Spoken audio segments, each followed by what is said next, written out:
D'abord, il y a des pères quand même qui font tout ce qu'ils peuvent pour s'occuper de leurs enfants, mais dans une cité où le trafic de drogue a pris le dessus surtout. Vous savez, quand j'ai appelé l'armée, c'était aussi pour alerter.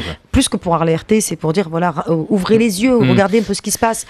Quand vous avez vos enfants et que je vous l'avais déjà dit, on a déjà eu ces débats entre nous ici.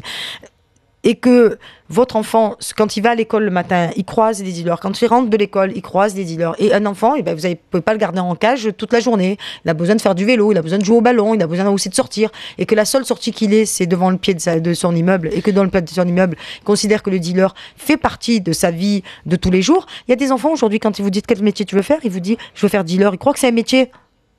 Attendez, mais c'est la faute à qui? C'est la faute à la société qui a laissé s'installer tranquillement, sans les déranger, tout ce système. Et aujourd'hui, il faut qu'on revienne en arrière et qu'on essaie tout simplement de balayer tout ça. Mais dans votre livre, vous dites, moi je me bats pour les gosses, je me bats pour avoir un policier, je me bats pour avoir des écoles, pour avoir des assistants, pour avoir de la crèche, pour avoir la culture. D'accord, mais ils l'ont ces gamins. Alors pourquoi est-ce qu'ils s'y sentent pas bien justement dans ces écoles de la République? Mais vous les avez vues, les écoles de la République aujourd'hui? À quoi ça ressemble?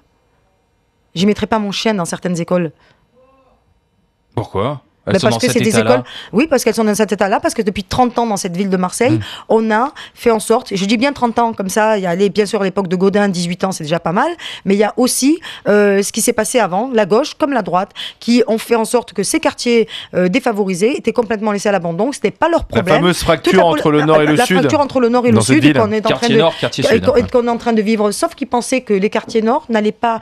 Quand vous avez un mal, quand vous avez une gangrène, si vous croyez que vous allez vous séparer d'une gangrène comme ça, c'est vous tromper parce qu'elle se propage et elle vous contamine complètement. Et si on pensait que la ville de Marseille, sa gangrène, elle resterait rien que dans le nord de la ville, c'est une erreur. Et ceux qui pensent comme ça font une erreur.